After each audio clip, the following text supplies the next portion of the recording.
وعلى آلك وأصحابك يا نور الله نبيت سنة الاعتكاف پیارے آقا مدینہ مصطفیٰ صلی اللہ تعالیٰ علیہ وآلہ وسلم پر درود پاک پڑھنے کے بے شمار فضائل احادیث مبارکہ میں موجود ہیں، جیسا کہ ترمذی شریف کی حدیث مبارک ہے کہ پیارے آقا مدینہ والے مصطفیٰ صلی اللہ تعالیٰ علیہ وآلہ وسلم نے ارشاد فرمایا کہ بروز قیامت لوگوں میں سے میرے قریب ترین شخص وہ ہوگا جس نے دنیا میں مجھ پر زیادہ درود پاک پڑھے۔ تو اگر ہم بھی چاہتے ہیں کہ ہمیں پیارے آقا مدینہ والے مصطفیٰ صلی اللہ تعالیٰ علیہ وسلم کا قرب ملے اور بروز قیامت پیارے آقا صلی اللہ تعالیٰ علیہ وسلم کے قریب ترین ہوں، تو کیا کچھ کا ارشاد فرمایا کہ دنیا میں کثرت کے ساتھ زیادہ درود پاک پڑھے۔ تو اپنی عادت میں شامل کر لیں پیارے آقا مدینہ والے مصطفیٰ صلی اللہ تعالیٰ علیہ وسلم پر درود پاک پڑھنے کو اپنی عادت میں شامل کریں۔ صلو علی الحبیب صلی اللہ تعالیٰ علیہ وسلم صلاۃ و سلام علیک یا سیدی یا سیدی یا رسول اللہ۔ الحمدللہ حسب معمول آج بھی فیضان فرض الفوز کا سلسلہ جاری ہے۔ ہمارا یہ سلسلہ تقریباً پونے گھنٹے کا ہوتا ہے، ظہر کی نماز کے بعد سے لے کر 2:30 بجے تک کا ہمارا سلسلہ ہوتا ہے۔ اس میں آپ سے ہمیں سوالات ہوتے ہیں اور ممکنہ صورت کے جوابات پیش کرنے کی کوشش کی جاتی ہے۔ تو باقاعدہ سلسلے کا آغاز ہو اس سے پہلے اچھی نیتیں کر لیتے ہیں کہ بخاری شریف کی حدیث مبارکہ ہے انما الاعمال بالنیات، یعنی اعمال کا جو دار و مدار ہے یہ نیت ہوتا ہے۔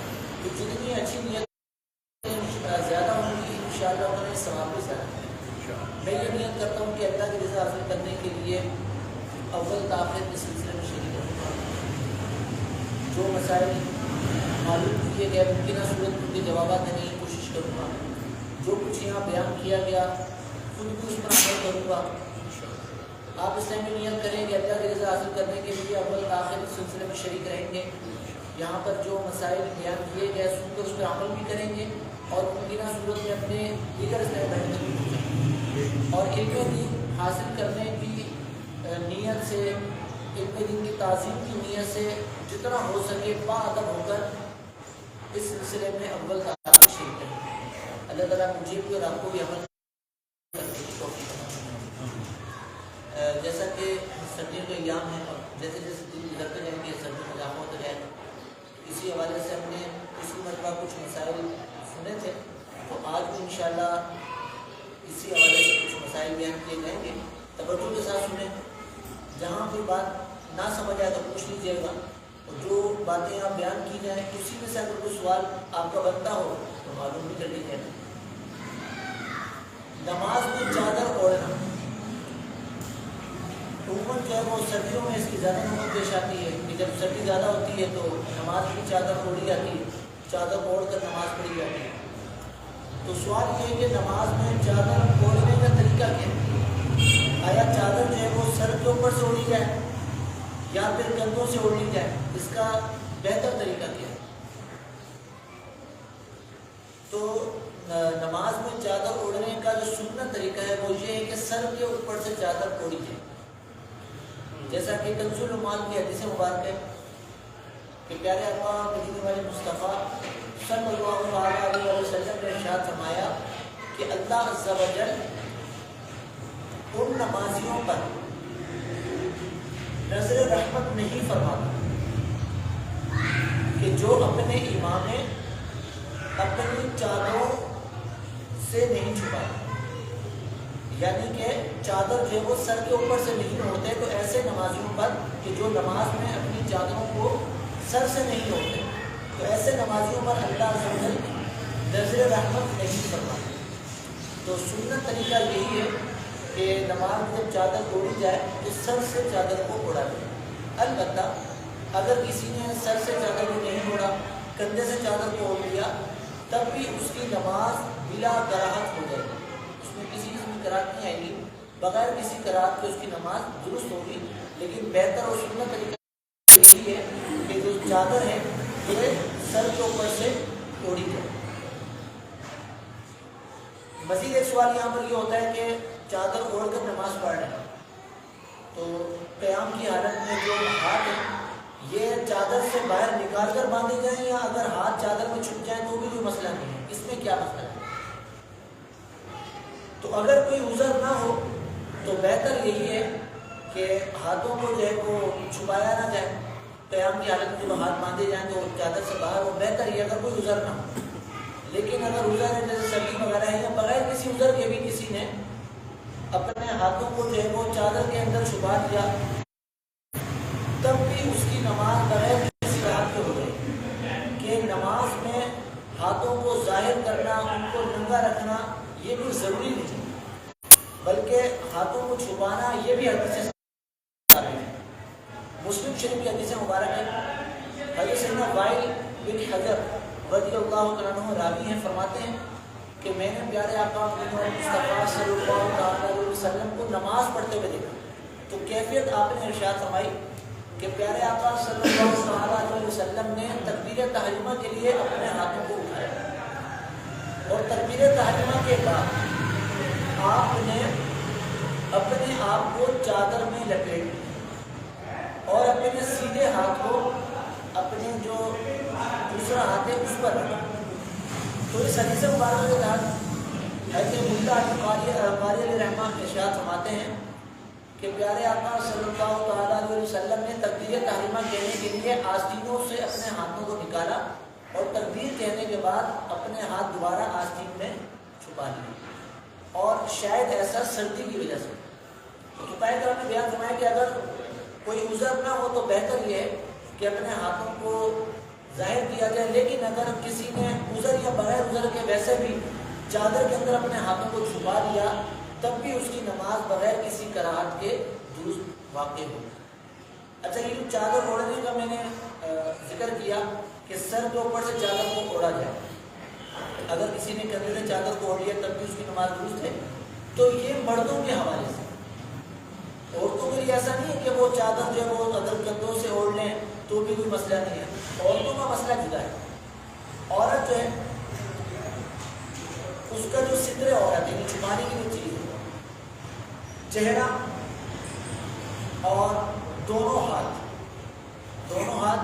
ہتھیلیاں، دونوں ہاتھ اور دونوں پاؤں، ان 5 اعضاء کے علاوہ یعنی دونوں پاؤں، دونوں ہاتھ اور چہرہ، اس کے علاوہ ان 5 اعضاء کے علاوہ پورے جسم کا چھپانا یہ عورت کے لیے ضروری ہے کہ وہ نماز اس حالت میں پڑھے کہ یہ اس کا پورا جسم چھپا ہوا ہو، اور غیر مردوں کے سامنے بھی عورت کو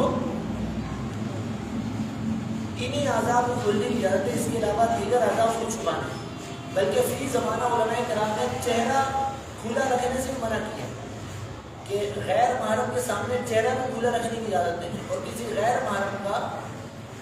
محرم شخص کا کسی اجنبی عورت کے چہرے کی طرف نظر کرنا یہ بھی جائز ہے فتنے کی وجہ سے۔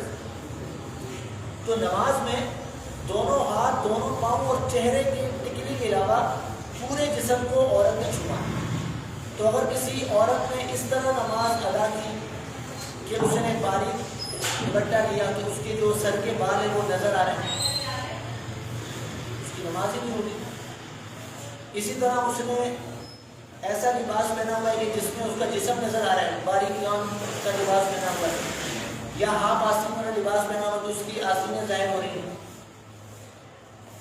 الغرض اگر اس نے اس انداز میں نماز ادا کی کہ جن حصوں کو چھپانا ضروری ہے وہ حصہ چوتھائی حصے کے برابر کھلا رہا تو اس صورت میں اس کی نماز نہیں ہوگی۔ تو اس طرف خاص توجہ دینے کی ضرورت ہے کہ جو ہماری اسلامی بہنیں نماز پڑھتی ہیں کہ وہ نماز میں بالخصوص ایسا باریک دوپٹہ نہ ہو کہ سر کے بال نظر آ رہے ہوں، یہ جو لٹکتے ہوئے بال ہوتے ہیں یہ ظاہر ہو رہے ہوں، یا پھر ایسا باریک لباس ہو کہ آستینیں وغیرہ نظر آ رہی ہوں، یا ہاف آستین والا لباس ہو، تو ایسا لباس پہنا کہ جس میں ان کا ستر ظاہر ہوا تو ان کی نماز نہیں ہوگی۔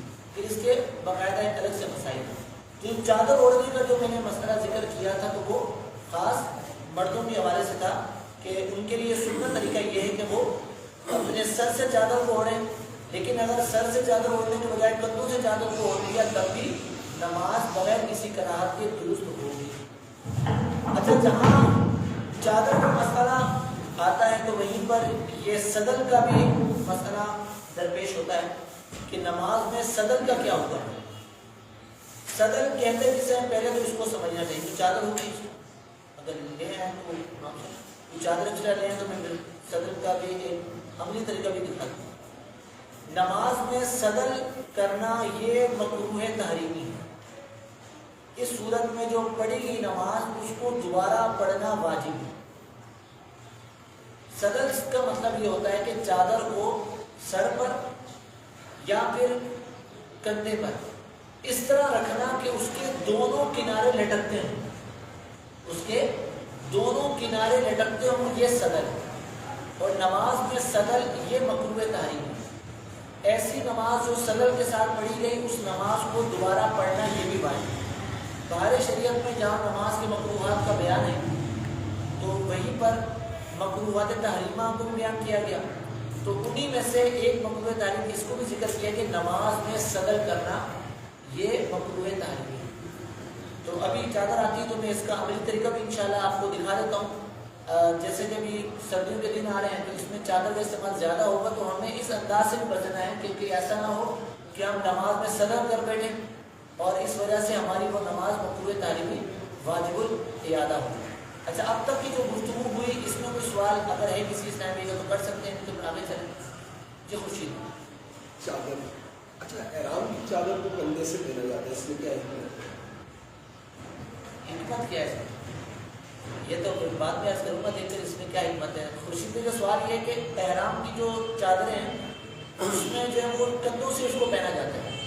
احرام میں جو ہے وہ سر وغیرہ تو چھپانے کی اجازت نہیں ہے، اگر کوئی سر کو ڈھانپ لیں محرم تو پھر اس کے الگ مسائل ہوتے ہیں، تو احرام کی حالت میں محرم جو ہے وہ اپنے سر کو نہیں ڈھانپے گا۔ تو ان کا سوال یہ ہے کہ اس میں کیا حکمت ہے کہ وہاں پر سر کھلا رکھا جا رہا ہے، وہاں پر سر کو چادر سے لپیٹا نہیں جا رہا، تو انشاءاللہ اس کی حکمت دیکھ کر میں بات کروں۔ یہ صدر کے حوالے سے ابھی چادر آتی ہے، ہم اس کو سن لیتے ہیں، مزید آگے کچھ مسائل سن لیتے ہیں جو بالخصوص سردیوں کے حوالے سے درپیش ہوتے ہیں۔ ایک سوال یہ کیا جاتا ہے کہ جیسے باسکٹ پہنی ہوئی میں نے، باسکٹ پہنی ہوئی ہو، کوئی جیکٹ پہنی ہوئی ہو، تو نماز کی حالت میں کیا اس کے بٹن بند کرنا یہ ضروری ہے، یا پھر بٹن بند کیے بغیر بھی اگر آپ نے نماز پڑھ لی، جس سے یہ باسکٹ کھلی ہوئی ہے یا جیکٹ کھلی ہوئی ہے، کسی حالت میں نماز پڑھ لی تب بھی نماز ہو جائے گی، اس کا کیا مسئلہ ہے؟ یہ میں عرض کرتا ہوں، اجازت آ گئی تو صدر کے بارے میں سن لیتے ہیں، صدر کی کیا ضرورت ہے۔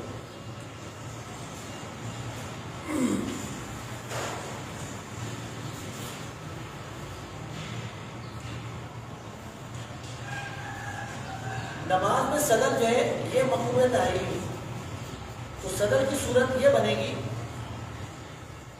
کہ جیسے آپ نے جو ہے وہ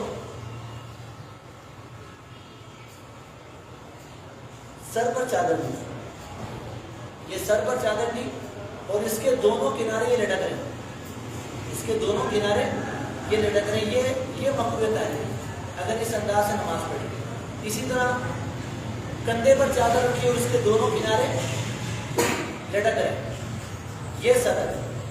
ہاں اگر آپ اس طرح کرتے ہیں کہ یہ چادر ہے اور آپ نے ایک کندھے پر چادر ہے اور اس کو آپ نے یوں بند دے دیا، یوں لپیٹ لیا، اب اس کا ایک کنارہ لٹک رہا ہے، یہ آگے کی طرف اور پچھلا بھی کنارہ لٹک رہا ہے، لیکن یہ صدر بھی نہیں آیا۔ اگر آپ نے اس طرح اس کو بند دے دیا، اس کو لپیٹ دیا، تو اب یہ صدر نہیں ہے۔ یہ صورت جو ہے پہلی والی صورت، یہ دونوں کنارے لٹک رہے ہیں، یہ صدر ہے۔ اس طرح کیا، یا اگر کسی نے اس طرح کر لیا کہ ایک کنارہ پیٹ پر ہے، ایک کنارہ پیٹھ پر ہے، یہ بھی صدر ہے۔ اس انداز سے اس نے نماز پڑھی، تو جو نماز اس طرح پڑھی گئی کہ اس میں صدر کیا گیا، یعنی چادر اس انداز سے رکھی گئی کہ اس کے دونوں کنارے لٹک رہے تھے، تو وہ نماز جو ہے وہ مکروہ تحریمی ہوگی۔ اچھا، اب سردیوں میں ہوتا یہ ہے کہ آپ نے چادر لی، اب آپ نے چادر لے کر جو ہے اس کو یوں کر دیا، تو یہ تو صدر نہیں، لیکن ہوا یہ کہ جب آپ رکوع میں گئے تو رکوع میں جو گئے وہ چادر یوں آ گئی، تو اب یہ صدر ہو گیا، یہ اس کے دونوں کنارے لٹک رہے ہیں. آپ نے نماز پڑھی تھی وہ تو درست انداز شروع کی، لیکن نماز کے دوران ہی صدر ہو گیا کہ دونوں کنارے لٹک رہے ہیں، تو اب آپ فوراً اس کو درست کر لیں. اگر آپ نے تاخیر کی 3 مرتبہ سبحان اللہ کہنے کی مقدار وقت گزر گیا، یعنی جتنی دیر میں بندہ 3 مرتبہ سبحان اللہ کہتا ہے اتنا وقت گزر گیا کہ آپ نے چادر کو درست نہیں کیا، چادر یوں ہی لٹکی رہی، تو اب صدر ہو گیا، اب وہ نماز مقبول نہیں ہے. اب اگر آپ اس کے بعد درست کر بھی لیتے ہیں تب بھی آپ کو وہ نماز دوبارہ پڑھنا ہے. تو نماز کی حالت میں اگر کبھی اس طرح رکوع میں جاتے ہوئے رکوع سے اٹھتے ہوئے چادر اس طرح آ بھی جائے کہ صدر ہو جائے تو کوشش کریں کہ عمل دلیل کے ساتھ اس کو فوراً درست کر لیں. اور اس میں زیادہ بہتر طریقہ یہ کہ اگر چادر بڑی ہوتی ہے تو آپ اس کو یوں لے کر یہاں سے ایک اور بل دیں تاکہ وہ کھلنے کا سوال ہی پیدا نہ ہو. نماز پڑھے ورنہ تو پھر بار بار گرتے رہیں گے، آپ اس کو سیٹ ہی کرتے رہیں گے اور ساری توجہ آپ کی بڑھتی رہے گی. تو اس کا خیال رکھنا یہ ضروری. تو صدر سمجھ میں آ گیا کہ کیا صدر ہے. اس حالت میں جو نماز پڑھی گئی تو وہ نماز مقبول تعلیمی واجب الرعایہ ہوگی. تو میں ایک اور مسئلہ عرض کر رہا تھا کہ جیسے واسکٹ پہنی ہوئی ہے، جیکٹ پہنی ہوئی ہے، تو کیا نماز میں داخل ہونے سے پہلے، نماز شروع کرنے سے پہلے اس واسکٹ کے جیکٹ کے بٹن بند کرنا ضروری ہے؟ اگر آپ نے بٹن بند نہیں کیے تو نماز نہیں ہوگی. بعض لوگ اس میں بہت تاکید کر رہے ہوتے ہیں کہ آپ بٹن بند کر لیں یا بٹن کھلے ہوئے ہوں تو نماز نہیں ہوتی. اس طرح کی باتیں بھی سننے کو ملتی ہیں. تو اگر کسی نے اس طرح نماز پڑھی کہ اس کے واسکٹ کے جیکٹ کے بٹن کھلے ہوئے تھے، اس کی زپ کھلی ہوئی تھی، اس نے یوں ہی نماز پڑھی، تب بھی اس کی نماز بغیر کسی کراہت کے ہو گئی. کیونکہ واسکٹ اس طرح کھول کر یا جیکٹ اس طرح کھول کر جیسے کسی کے پاس آنا جانا ہے، اس کو کوئی معیوب نہیں سمجھتا، بلکہ اس طرح پہنا جاتا ہے. یعنی واسکٹ اس طرح بھی پہنی جاتی ہے کہ اس کے بٹن کھلے ہوئے ہوتے ہیں، اور اس طرح بھی پہنی جاتی ہے اس کے بٹن بند کر لیے جاتے ہیں. جیکٹ اس طرح بھی پہنی جاتی ہے کہ اس کی زپ کھلی بھی ہوتی ہے، اور یوں بھی پہنی جاتی ہے کہ اس کو بند کر لیا جاتا ہے. تو اگر کوئی زپ کھول کر جیکٹ کی گھومے پھرے آگے پیچھے جائے تو اس کو کوئی معیوب نہیں سمجھتا کہ یار یہ اس میں جیکٹ کھولی ہوئی ہے، اس میں واسکٹ کھولی ہوئی ہے، بلکہ یہ کوئی معیوب نہیں ہے. اور نہ ہی اس میں جو ہے وہ کوئی ایسا ہے کہ بندہ معزز لوگوں کے سامنے جاتے ہوئے شرمندگی محسوس کرے، ایسا بھی نہیں ہے. تو جب ایسی کوئی بات نہیں ہے، اس کو پہننے کا رواج ہے، اس کو یوں بھی پہنا جاتا ہے، تو اس میں نماز بھی کسی قسم کی قرار نہیں آئی. اکثر جو نا ایسا ہوتا ہے کہ امام صاحب فرما رہے ہوتے ہیں کہ سب سے اوپر جیسے یہ بٹن ہے یہ بند کرنے ہیں، اس میں کیا ہے؟ دیکھیں سب سے اوپر والا بٹن بند کرنے کا اکثر میں نے سوال کیا ہے کہ بسا وہ امام صاحب بھی کہہ رہے تھے کہ سب سے اوپر والا بٹن ہے وہ بند کر لیں، سارے بٹن بند.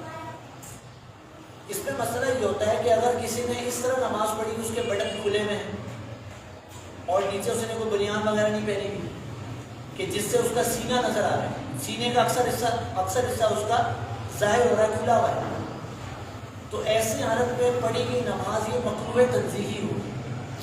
یعنی نماز تو ہو جائے گی لیکن ثواب کم ملے گا کہ یہ ایک شریفانہ طریقہ نہیں ہے.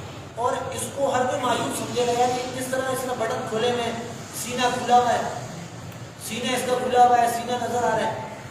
اب اگر کسی کے بٹن کھلے میں ہوں، نیچے اس نے کوئی بنیان پہنی ہوئی ہے یا جیسے یہ واسکٹ وغیرہ کے بٹن کھلے میں نیچے قمیض وغیرہ پہنی ہوئی ہے، تو اس میں کوئی عیب والی بات نہیں ہے.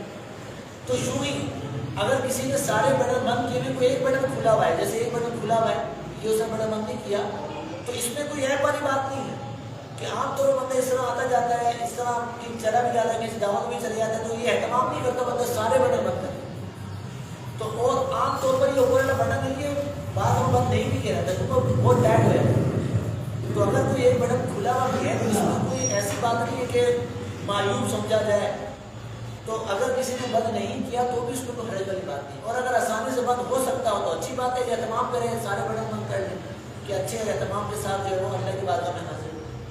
عورت کے لیے جو ہے جیسے آپ نے فرمایا کہ اس کو جو ہے نا پورا جسم جو ہے اس کا ڈھانپا ہونا چاہیے 5 چیزوں کے، تو اس میں جو ہے نا اس کے لیے کیا کپڑے اس نے ایسے موٹے پہنے ہوئے جس سے اس کو کوئی جسم نظر نہیں آ رہا، وہی وہ 5 چیزیں اس کی ظاہر ہو رہی ہیں.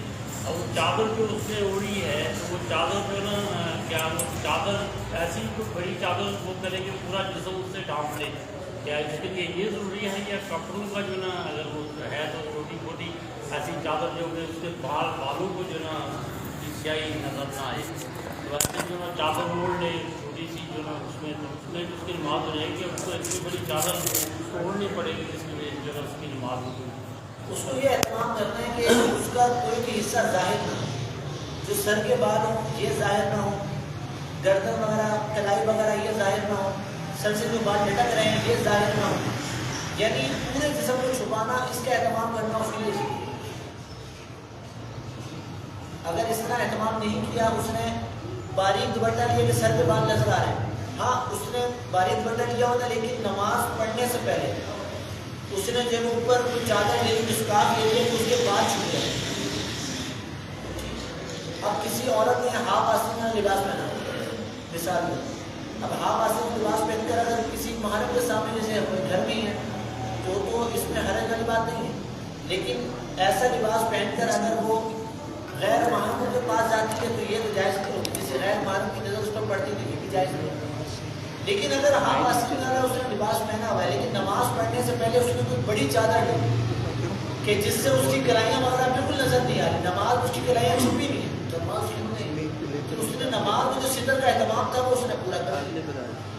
تو نماز میں ستر کا اہتمام ہونا ہی ضروری ہے, ورنہ جس حصے کا چھپانا ضروری ہے اس حصے کو اگر اس نے نہیں چھپایا اور وہ حصہ چوتھائی اس کے برابر, یعنی جس اس کو چھپانا تھا اس کا چوتھائی حصہ اگر کھلا رہا, اسی حالت میں اس نے نماز شروع کی تو اس کی نماز شروع ہی نہیں ہوئی.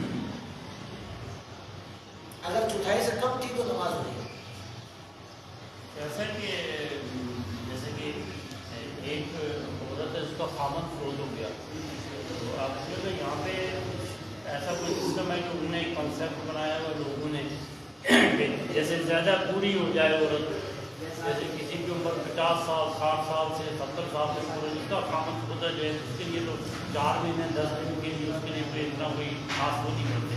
اور اگر نوجوان عورت جیسے چھوٹ ہو جائے جس کی جو ہے 30 35 40 یا 50 سے کم یا زیادہ عمر ہو اس کو تو 4 مہینے 10 دن کا جو ہے کرے گی تو منائے گی. لیکن وہ عورت جو زیادہ بوڑھی ہو تو اس کے لیے کوئی ضروری ہے کہ ایسا کوئی مسئلہ ہے کیا؟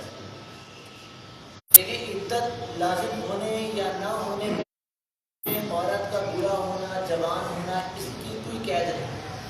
اگر کوئی 90 سالہ بڑھیا بھی ہے, 90 سال بوڑھی عورت بھی ہے, اس کے شوہر کا انتقال ہوتا ہے تو جو وفات کی عدت شریعت میں بیان کی ہے 4 مہینے 10 دن, وہ عدت گزارنا اس پر بھی لازم ہے. اس میں عورت کا جوان بوڑھا ہونا یہ کوئی نہیں. اب بعض لوگ اگر یہ سمجھتے ہیں کہ 50 سال سے اوپر بوڑھی عورت ہو گئی ہے یا 60 سال کی ہو گئی ہے تو اب تو اتنی بوڑھی ہو گئی ہے تو اب اس کے لیے شاید کوئی رعایت ہو, شاید اس کے لیے کوئی آسانی ہو, شاید اس کے لیے کوئی ایسا حکم ہو کہ اس پر عدت لازم نہ ہوتی, تو ایسی کوئی رعایت نہیں. عدت کا مطلب یہ ہوتا ہے کہ عورت زینت اختیار نہیں کرے گی, بغیر اجازت شرعیہ گھر سے باہر نہیں نکلے گی, یہ عدت کا مقصد کہ سوگ میں رہنا, یعنی زینت اختیار نہ کرنا, اور جس گھر میں شوہر نے اس کو رکھا تھا اسی گھر میں عدت کو پورا کرنا, بغیر اجازت شرعیہ کے اس گھر سے باہر نہیں نکلنا, یہ عدت ہے. اب بعد لوگ اس میں یہ پوچھ رہے ہوتے ہیں کہ عدت میں کن سے پردہ ہے کن سے پردہ نہیں ہے, تو عدت کے حوالے سے پردے کے احکام نہیں ہے. عام دنوں میں جن سے عورت کا پردہ ہے عدت میں بھی ان سے پردہ ہے, اور عام دنوں میں جن سے پردہ نہیں ہے جیسے باپ بھائی بیٹا پوتا نواسا بھانجا بھتیجا چچا ماموں دادا نانا, یہ جو عورت کے محارم کہلاتے ہیں ان سے عورت کا پردہ نہیں ہے. تو جب ان سے پردہ نہیں ہے تو عدت میں بھی ان سے پردہ نہیں ہے. عدت کے حوالے سے پردے کے احکام میں کوئی فرق نہیں آتا. بعض لوگ یہ سمجھتے ہیں کہ عدت کے حوالے سے پردے میں فرق آتا ہے تو وہ درست نہیں. صلو علی الحبیب صلی اللہ علیہ وسلم کتنے ہو گئے, آواز صاف نہیں آ رہی.